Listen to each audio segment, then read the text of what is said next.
Біздің әскери бөлімде 100-ге жуық жас сарбаз салтанатты түрде әскери ант қабылдады. Әскери ант қабылдаған жас сарбаздар алдағы уақытта кіші байланыс мамандығы бойынша білім алады.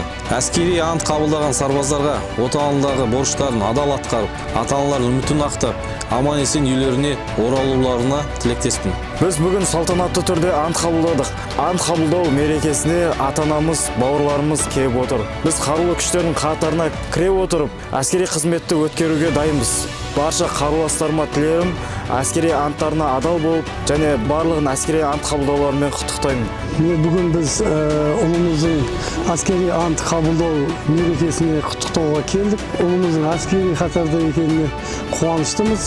Барлық әскери ант қабылдаған жас сарбаздарға үйлеріне аман-есен қайтуларына тілектеспіз.